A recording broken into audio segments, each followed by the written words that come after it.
You gave up being someone the day you decided being my wife was a career. Look at He said it to the yard.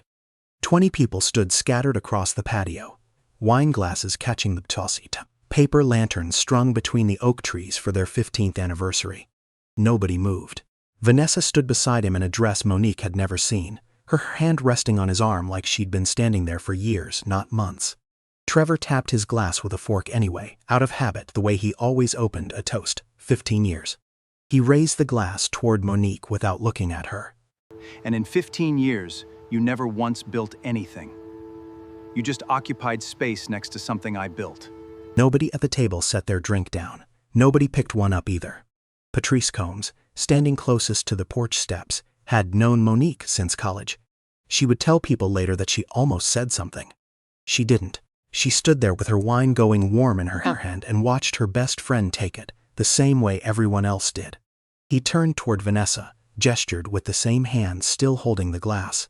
This is what building something looks like. Then his eyes came back to Monique and moved down her the way a man looks at furniture he is deciding whether to keep. You used to be beautiful. I stayed generous a lot longer than most men would have. You've spent 15 years living off my name and calling it a pack a bag. This never had your name on it, and it never will. Monique reached forward and folded her napkin into a square. She set it on the table, corners even. She stood up. She didn't look at Vanessa. She didn't look at the 20 people who were now looking anywhere but at her. She walked past the string lights, past the caterer, frozen mid-pour, up the back steps and into the house Trevor had just told her wasn't hers. Behind her, Trevor was already laughing at something Vanessa whispered, already certain that silence meant that she had nothing left to say. Upstairs, Monique opened the closet and pulled down exactly one bag. She packed fast, not the fast of a woman falling apart. The fast of a woman who had rehearsed this in her head so many times that her hands already knew where everything was. What she zipped into the inside pocket of that bag that night would sit on a boardroom table, 11 months later, in front of the same man, in a room he didn't yet know she owned. But for now, she was only thinking about whether she still had her grandmother's key, and which drawer she had left it in. 13 years before that night, Monique Ellison had a different last name and a different kind of Friday.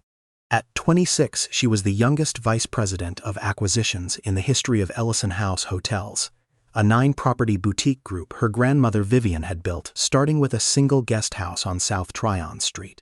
Monique had grown up behind that front desk. She knew how to read a balance sheet before she knew how to drive. On a Thursday in February, she closed the Charleston acquisition alone, $6,100,000, walking into a room where she was the only woman, the only person under an E, and usually the only black face at the table. She never mentioned any of that twice. She just kept closing deals. Vivian had built Ellison House the same way, 40 years earlier, when no bank in Mecklenburg County would lend a black woman money for a 4th-room addition, and she paid a contractor in installments out of the register instead. She never told that story at dinner parties. She told it exactly once to Monique, the week Monique turned 21, and never brought it up again. Some things in that family you only had to hear once. Trevor Caldwell was 29 then, 3 years into a real estate development firm he had started with student loan debt and a business card he printed himself. He was smart. He was hungry in a way that looked like ambition from across a room and felt like something colder up close, though Monique wouldn't understand that difference for a long time. In their first year together, before any of this, he drove 4 hours through a snowstorm to bring her chicken noodle soup when she had the flu, because his mother had raised him to believe that's what a man does. Monique kept the soup container. She threw it away 11 years later without telling him. What Trevor didn't have in those early years was capital, credibility, or a single person in his corner who wasn't being paid to be there. Monique gave him all 3. She stepped down from Ellison House 18 months after they married, not because he asked her to, because he needed someone managing the house, the schedule, the 2 children who would come later, while he built something from nothing, and because, at the time, that felt like a partnership, not a subtraction. Her family didn't make it easy.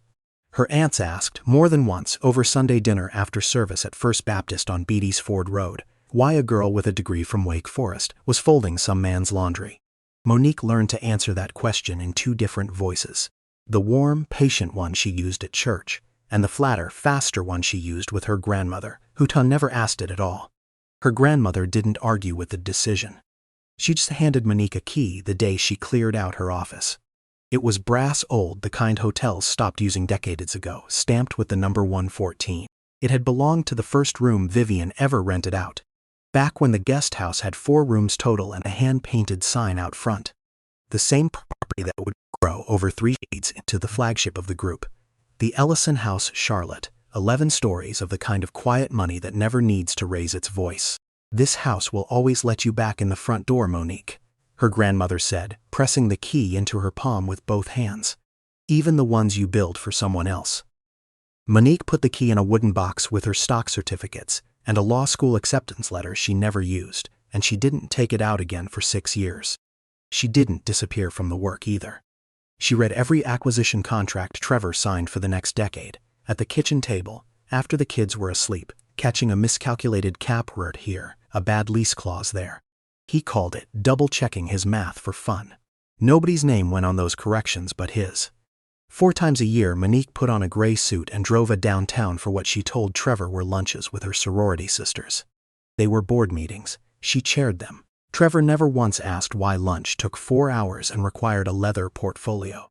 There's a particular kind of intelligence that only shows itself when nobody is checking for it, and Monique had built an entire second life out of that fact without ever calling it a secret. She had learned, somewhere in those years, that being underestimated was not an injury, it was cover. 6 years, 3 months on the balance sheet almost didn't survive it. Caldwell Sutton Group lost its anchor client on a Tuesday in March, a mixed-use development deal worth $11 million, pulled after the client's own financing collapsed without warning. 3 banks declined to extend credit that same week. Payroll for 41's was nights out, no funds to cover it, and Trevor sat at the kitchen table until 2 in the morning, drafting an email that would have shut the company down before its 5th anniversary. Monique never let him send that email. She sent something else. At 6:40 in the morning, before Trevor was awake, she moved $483,000 out of the Ellison family trust through a holding vehicle her grandmother's estate attorney had set up years earlier called Meridian Crest Capital, and into Caldwell Sutton Group's operating account with 48 hours to spare.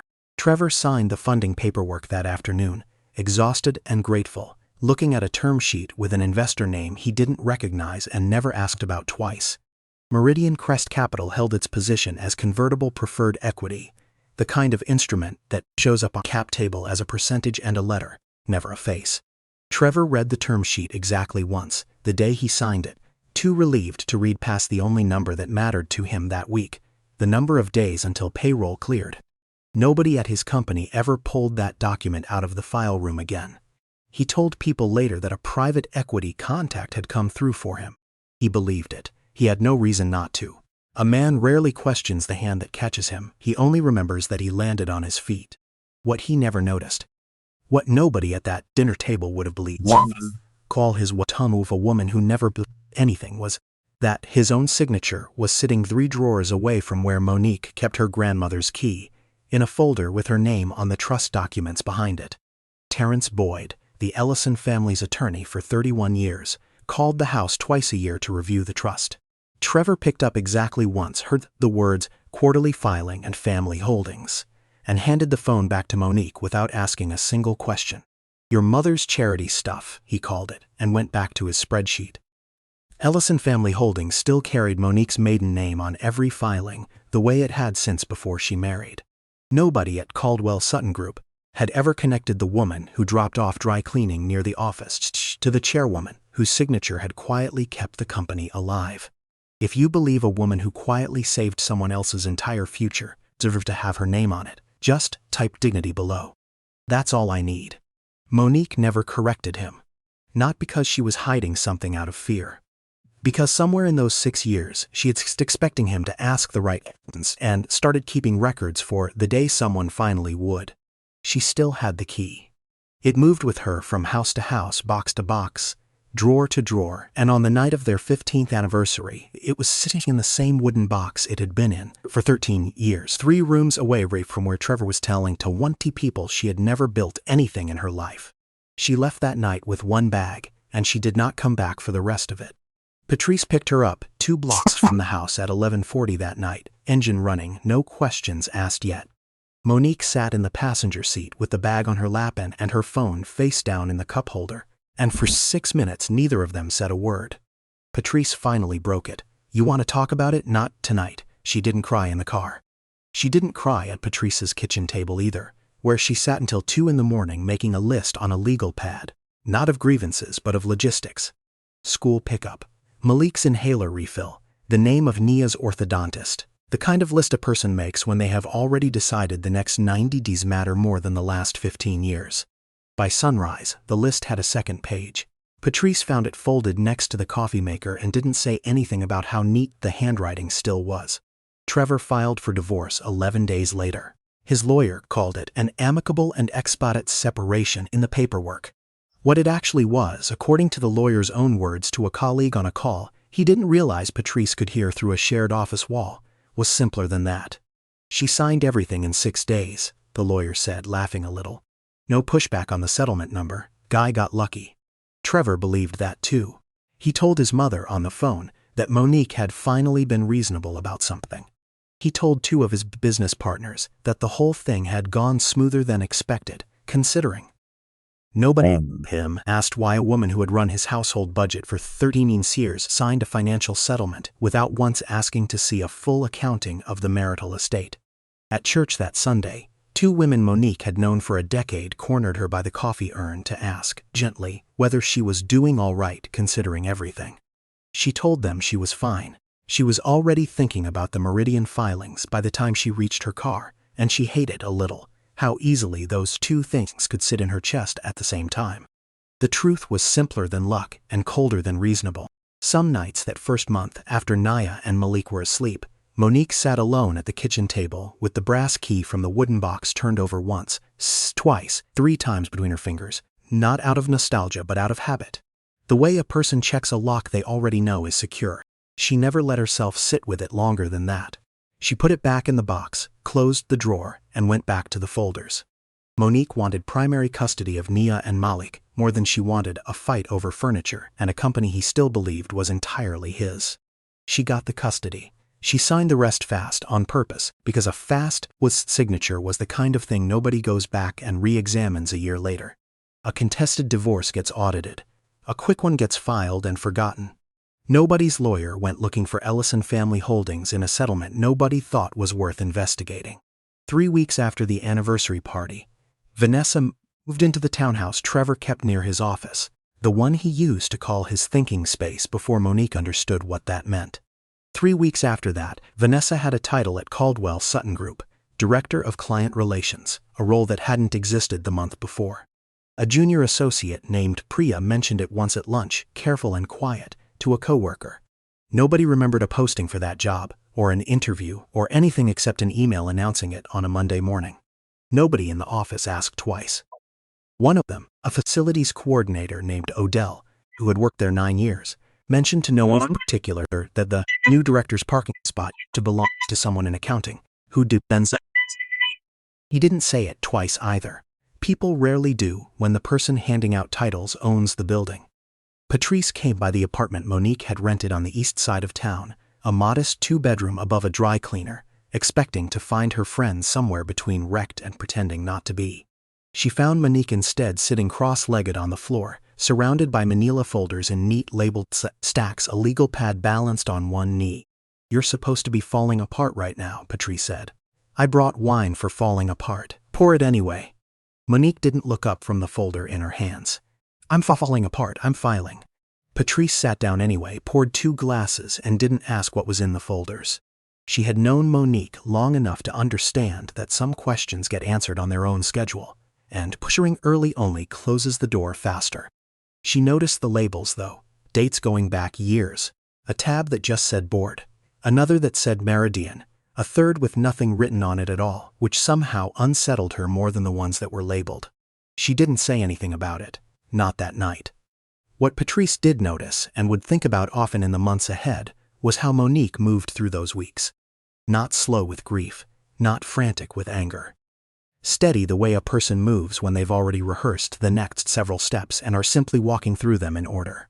Monique made one call that didn't go through her divorce attorney's office. She made it from a coffee shop on a Tuesday morning, 2 blocks from Terrence Puig's building, sitting at a corner table with her back to the wall. "I need the full meridian crest position pulled and reconciled against the current cap table," she told him, stirring a coffee she wouldn't finish. "Every filing since the 2019 conversion. I want it done quietly, and I want it done by someone who already has clearance." "You planning something, Monique?" "I'm planning to stop being surprised by my own paperwork." Terrence didn't ask a follow-up question. 31 years of representing that family had taught him which requests came with a deadline attached, even when nobody said out loud. He told her the reconciliation would take 3 weeks. She told him she could give him 4. That same week, Nia asked her mother, in the flat, careful voice of a 16-year-old testing how much honesty a question can survive, whether they were going to be okay for money. Monique looked at her daughter for a long 3 seconds before she answered. "We were never not going to be sure money," she said. "That was never the part I was worried about." Nia didn't ask what the part she was worried about had been. She was 16, not stupid, and something in the way her mother said it told her the answer wasn't hers to carry yet. Malik, 12 and less interested in subtext, mostly wanted to know if he could still play travel soccer in the spring. Monique told him yes before he finished the question. Some promises, she had decided, a mother makes without needing to check a bank balance first. By the end of that first month, Trevor had a new title he mentioned constantly at dinner parties. Mangian partner. Effective the following quarter, a designation his board had approved with what he described to friends as total confidence. He had a new relationship he no longer hid. He had by every visible measure won. What he did not have, and would not have for 11 more months, was a single idea that the board approving his new title, and the holding company that quietly controlled the majority of votes on it, both answered to a woman he had told a yard full of people had never built anything in her life. The engagement went public before the ink on the divorce had fully dried, and Trevor didn't wait for a quiet announcement to do it. Caldwell Sutton Group's own marketing team posted the photo on the company page. Trevor's hand on Mistress's shoulder at a groundbreaking ceremony downtown, the caption calling her the newest addition to our leadership family. 41 comments in the first hour. Nobody at the company mentioned that 11 weeks earlier, that same leadership family hadn't included her at all. A few people typed congratulations they didn't mean. One former colleague of Monique's, who'd left the company 2 years earlier, texted her a screenshot with no caption at all, just the photo and 3 question marks, which was its own kind of message. Monique saw the post the same way most of Charlotte did, on her phone at 6 in the morning, while she was making Malik's lunch. She read the caption twice. She finished making the sandwich. 2 days later, her divorce attorney called to say Trevor's team wanted a meeting. Not urgent, they said. Just a few loose ends before everyone moved forward. The loose end turned out to be a number. Trevor's lawyer slid a folder across the conference table, the kind of gesture that was supposed to feel generous. The offer inside was nearly triple the original settlement, attached to an expanded release. No future claims, no public statements, no contact with the company, ever, in exchange for her signature and her silence for the rest of her life. "This is a real number, Mrs. Caldwell," the lawyer said, folding his hands the way men do when they think patience is the same thing as power. "This offer doesn't get better." Monique didn't open the folder. She let it sit there for 4 full seconds, long enough that even Trevor's lawyer stopped smiling. "It's Ellison," she said, and stood up. She didn't raise her voice. She didn't explain correction. She picked up her bag, buttoned her jacket, and walked out of the conference room while the lawyer was still repositioning the folder in front of the empty chair, like the number itself might convince someone who wasn't there to hear it. In the hallway outside, Monique stopped at the water fountain, took exactly 1 drink, and checked her watch. She had told the babysitter she'd be home by 5. She was home by 4:40. Nia asked how the meeting went. "Short," Monique said, and started tilocos for dinner like it had been any other Tuesday. Trevor's team read the silence that followed exactly the way they'd read everything else about Monique that year. They told him she was being difficult out of pride or grief, or both, and that she'd come back around once she'd had time to think it over. Nobody suggested she'd left because the number wasn't the problem. What actually was the problem? Though nobody on Trevor's side knew to look for it, sat 40 minutes away in a rented storage unit off Independence Boulevard, In 6 bankers' boxes Monique had been slowly filling since the week she called Terrence Boyd from that coffee shop. She'd requested an independent forensic accounting of the full marital estate 3 weeks earlier through her divorce attorney, standard procedure for a settlement of that size. Trevor's lawyers declined, citing corporate confidentiality obligations tied to his equity position. A position, they wrote in the formal response, that predated the marriage in structure and therefore fell outside discoverable assets. Monique read that sentence twice and, for the first time in months, she almost laughed. They were technically correct. The equity position had been struck before anyone at Caldwell Sutton Group thought to ask who was really behind it. They simply didn't understand which direction the confidentiality actually protected. The refusal came on a Thursday. The engagement announcement, official this time, with a date and a venue, came the following Monday, 11 months out, printed in the business section of the local paper under a headline calling Trevor one of Charlotte's most closely watched young executives. The venue listed in the announcement was the Ellison House, Charlotte. Trevor had chosen it himself, according to the article, for its understated elegance and unanswered service standard. He'd toured it twice. He'd complimented the general manager on how well the place was run. He had no idea, standing in that lobby both times, that the woman whose name was on the wedding contract's locked parent holding entity was the same woman he'd told to pack a bag 11 months earlier. Most nights that stretch, after the kids were down, Monique sat at the desk in the spare bedroom she used as an office, going through Ellison Family Holdings minutes in chronological order, one folder at a time. Not searching, confirming. She already knew in general shape what she would find. The conversion terms, the voting thresholds, the year the preferred shares crossed the line into majority control. What she needed now was the paper trail laid out clean enough that no lawyer in the state could call it a surprise, a technicality, or a story she'd assembled after the fact. At 11 that Tuesday night, she found the page she'd been looking for without fully admitting she was looking for it. That result for the Ellison family in Holdings' controlling position and granted it standing removal authority over any managing partner appointment. Trevor's promotion, the one he mentioned at every dinner party now, had technically required her signature to take effect. Terrence had signed it under a standing authorization she'd granted years earlier and never revoked. The resolution ran 4 pages, dense with the kind of legal language most people skim past. Monique read every line twice, a pen in her hand, though she wasn't marking anything up. She already knew the terms cold. She was checking, the way she always checked, for the one clause that might not say what she remembered it saying. It said exactly what she remembered. She sat with that page longer than she needed to. Then she filed it, third from the top, and closed the box. Nia found the engagement announcement online before Monique did, and brought the phone to her mother without a word, just held it out, waiting to see her face. Monique looked at it for 3 seconds, handed the phone back, and asked whether Nia had finished her homework. Nia had not finished her homework. She went to finish it and didn't bring the article up again. Vanessa, for her part, was not entirely as blind to the arrangement as everyone assumed. At a work happy hour that same week, 2 colleagues overheard joke, with a little too much confidence, that the wife was basically a ghost anyway, 15 years, and nobody even remembered her name.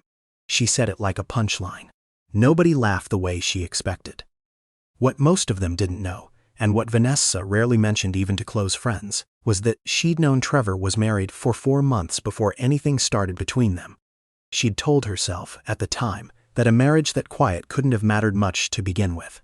It was easier to build a future on top of someone else's than to ask why the foundation looked still. If you found out the man who erased you from his own success story was about to hand you the perfect stage to correct the record, would you use it quietly, into private room, with just the 2 of you? Or would you want every person who ever watched him humiliate you standing there to see it too? Leave your answer below.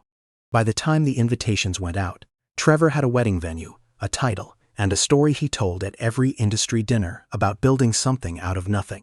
Monique had 6 boxes, a board resolution with her name behind it, and a date circled on a calendar that nobody else in that lobby had any reason to notice yet. 11 months, the announcement said. The same 11 months, though he couldn't have known it, that had already started counting the night he told her to pack a bag. For the first time since that night, Monique wasn't waiting on anyone else's timeline. His had just started running on hers. Odessa Marsh had run the front office at the Ellison House, Charlotte for 11 years, long enough to recognize every version of a nervous bride, every version of a controlling mother-in-law, and of every version of a groom who booked the ballroom without once asking what it cost to keep a marble floor that clean.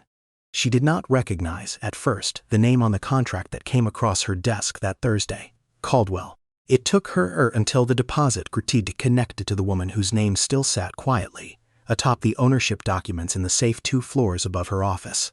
She called Monique herself, not through the property management company, not through email. "Ma'am," Odessa said, when Monique picked up, "I wanted to ask you directly before I did anything else. Do you want us to cancel the booking, or do you want to be there?" Monique was quiet long enough that Odessa almost repeated the question. "I want to be there," Monique said. She didn't explain why. Odessa didn't ask her to. 30 years of working for that family, one way or another, first for Vivian, now for Vivian's granddaughter, taught the staff at Ellison House which questions got answered on schedule and which ones simply got handled. Odessa had started as a weekend front desk clerk the same year Monique left for business school, back when the lobby still had the original hand-painted sign hanging behind the check-in counter. For sentimental reasons, nobody would explain to guests who asked. She'd watched Monique grow from the granddaughter who used to do her homework on the lobby bench into the chairwoman who signed her annual bonus letter without ever setting foot in the building more than 4 times a year. She didn't need Monique to explain the wedding booking. She just needed to know how to set the table. The reconciliation Terrence had promised came back 4 days later, 112 pages, bound and tabbed, sitting on Monique's kitchen table like something too heavy for the wood underneath it. She read it start to finish twice, once for content and once out loud to herself, quietly at midnight, the way a person reads a legal document when they intend to say parts of it in a room full someday and want the words to feel like her own by the time that day comes. Malik found her at the table once, at nearly midnight, and asked if she was working again. Studying, she told him, which was truer than he understood, and sent him back to bed with a glass of water he hadn't asked for. By the following week, she had 5 things laid out across the guest bedroom floor in the order she intended to use them, and not the order she'd found them in. First, the wire transfer record from the Ellison Family Trust to Meridian Crest Capital, $483,000, dated the Tuesday Caesar Emersory when Caldwell Sutton's group had 9 days of payroll left and no bank willing to extend it. She had read that transfer record so many times over the years that she no longer needed the folder to recite the routing details, but she kept the original anyway, the paper gone soft at the corners from handling. Second, the original convertible preferred equity agreement, the one Trevor had signed exhausted and grateful, without reading past the number that mattered to him that week. Third, the board resolution, 4 years old, Granlets and Amsel Holdings standing removal authority over any managing partner appointment, the same resolution that had technically been required for Trevor's own promotion to take effect. Terrence had flagged that particular irony in the margin, years earlier, in pencil, a habit of his she'd never asked him to break, a small handwritten note that simply said, "He'll want to see this one twice." Fourth, the current ownership certificate, 58 6/10% of Caldwell Sutton Group, voting and economic control, held in the name of a holding company that still carried the maiden name of a woman Trevor had once told a yard full of guests had never built anything in her life. Fifth and last, a single page from an independent forensic accountant, the one Trevor's lawyers had refused to authorize 3 months earlier, commissioned instead through Ellison Family Holdings' own audit rights, which nobody on his side had thought to check for. It calculated the market value of 12 years of unpaid, executive-level operational, financial and strategic labor, $2,140,000. Odd, specific, impossible to wave away as sentiment. Terrence reviewed all 5 with her on a Sunday afternoon, laid out in the same order, asking what a hostile attorney would ask, looking for the one gap that would let Trevor's team call any of it manufactured after the fact. "There isn't one," he told her finally, sliding the last page back into its folder. "Everything here existed before you needed it to. That's the whole case, Monique. You didn't build this to use it. You just finally decided to use what you'd already built." She sat with that longer than she meant to. There was a night, 9 weeks before the wedding, Monique came closer than she ever let anyone see to putting all 5 documents back in the boxes and letting the whole thing go quiet. It happened after a school event for Malik, a Tuesday, ordinary in every way, where another parent asked her kindly if she was seeing anyone yet, and something about the gentleness of the question undid something the anger never had.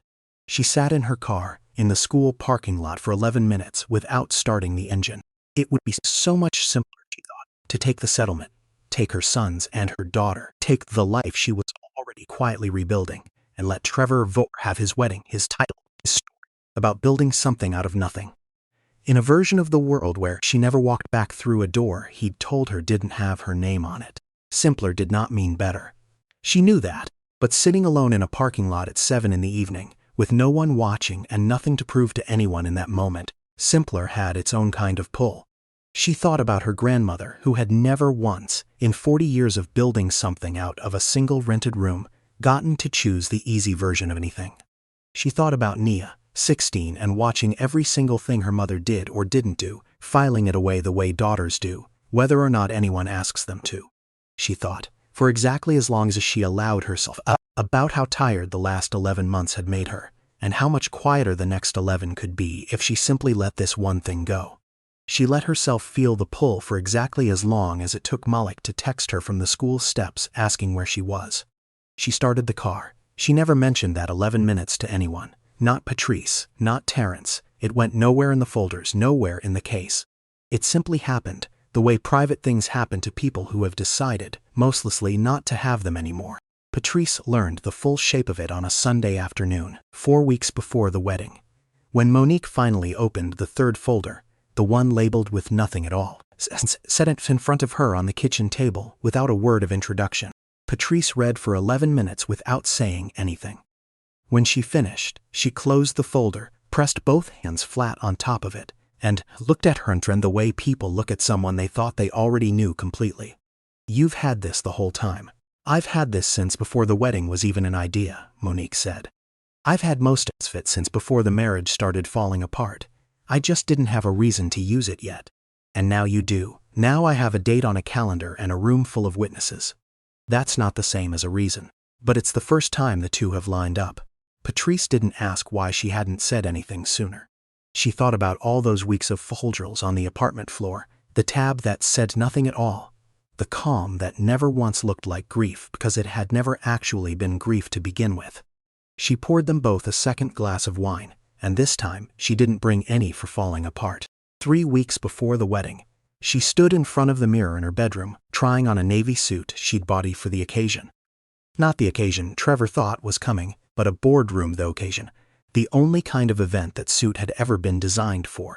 She turned once, checked the line of the jacket across her shoulders, and did not think about whether she looked good. She thought about whether she looked like someone a room full of strangers would believe within 4 seconds of her walking in. She decided the suit would do. 2 of the 3 independent directors on the Ellison Family Holdings Board, a retired hospital administrator named Curtis Okafor and a woman named Beatrice Lang, who had sat on that board for 19 years, agreed to attend with her along with Terrence, once she explained, briefly and without ceremony, what the day required of them. Neither asked why she hadn't done this months earlier. Both understood, the way people who have sat across from real power for a long time understand, that timing is not the same thing as hesitation. Vanessa, in those same 3 weeks, was choosing centerpiece flowers and finalizing a seating chart that put Trevor's mother at a table with 2 of his business partners and, at Vanessa's specific request, nowhere near Monique's side of any imagined guest list that no longer existed. She had no reason to imagine it. She had never once asked who actually owned the hotel she was marrying into, and nobody at Caldwell Sutton Group had thought to mention that the question was worth asking. Trevor, for his part, spent that stretch telling people at every dinner and every meeting that this wedding would be the one thing in his life that finally went exactly the way he'd planned it. He'd chosen the venue, he'd approved the menu, he'd stood in that lobby a 3rd time 2 weeks before the event and told the general manager the space was, in his words, everything a man builds a life to deserve.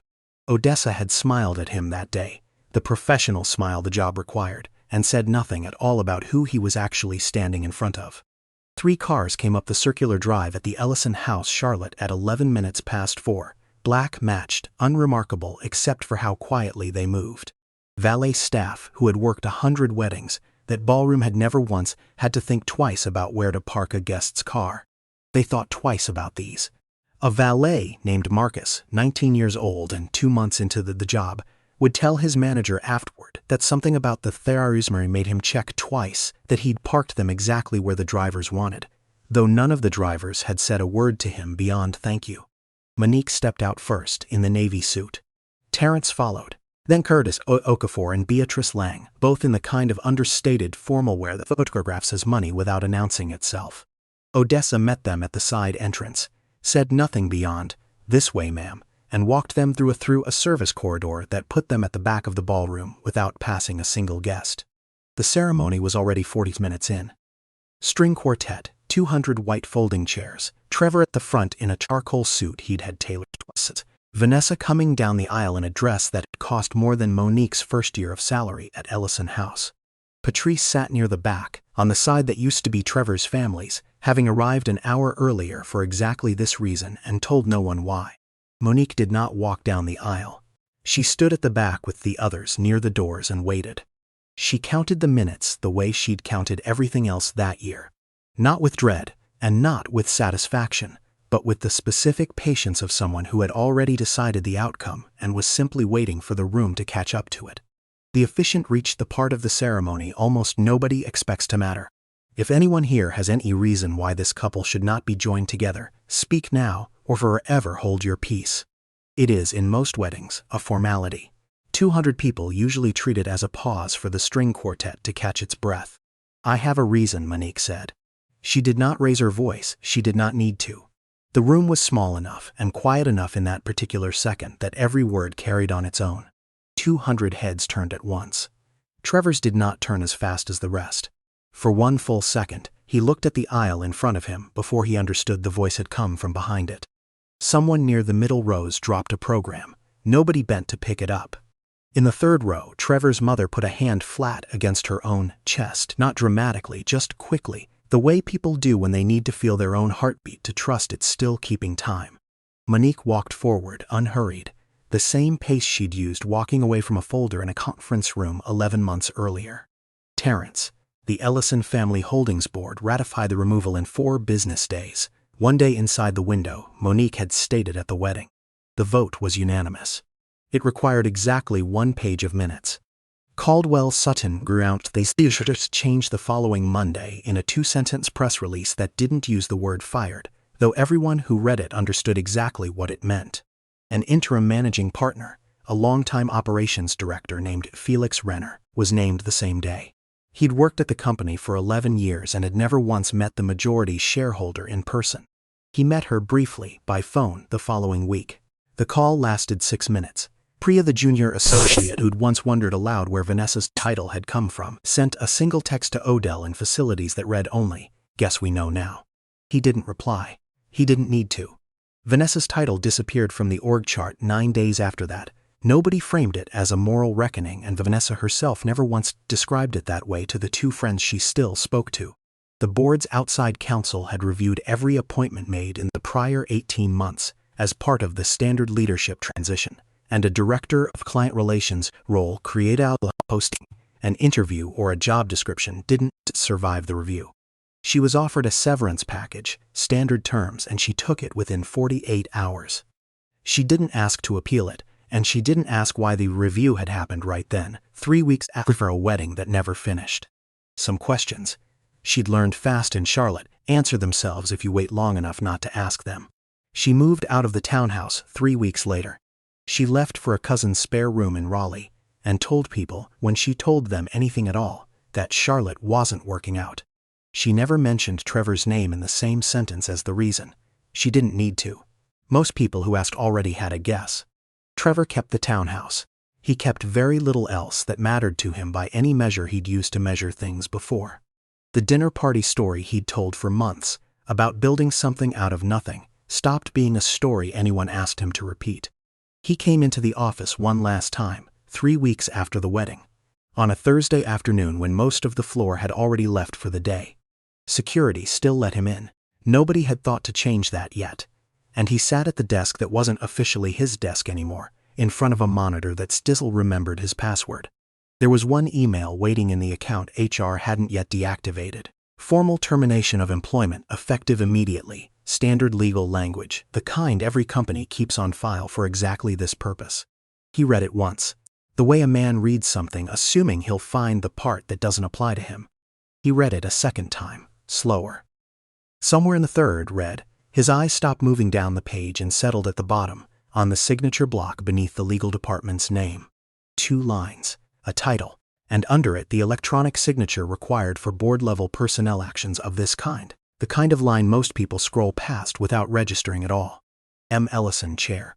He looked at that longer than he'd looked at anything else in the email, longer than the severance terms, longer than the effective date. He didn't reach for his phone. He didn't call anyone.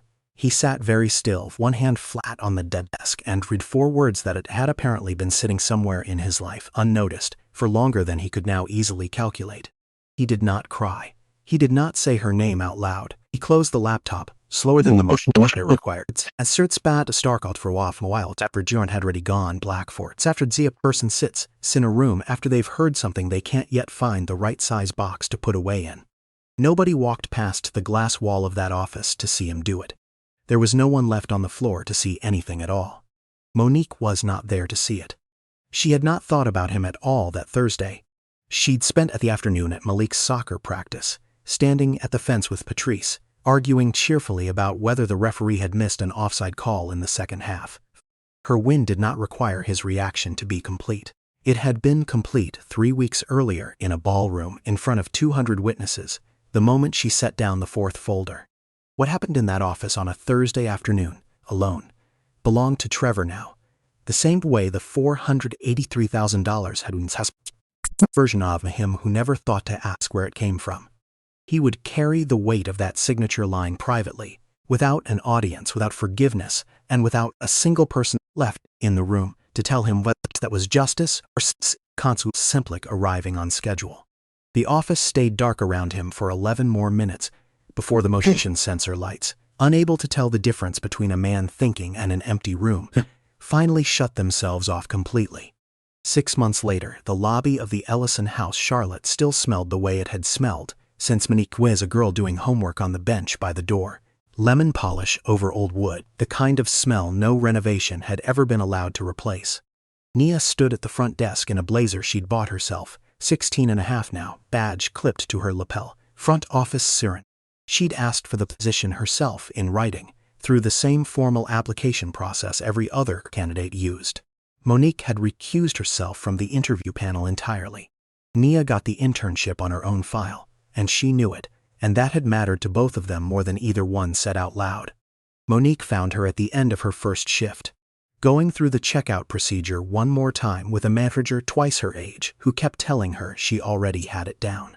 "You did good today," Monique said. "I know." Dia closed the drawer she'd been counting. "Odessa told me twice." Monique reached into her coat pocket and set something small on the counter between them. Brass, old, worn smooth at the edges, stamped with the number 114.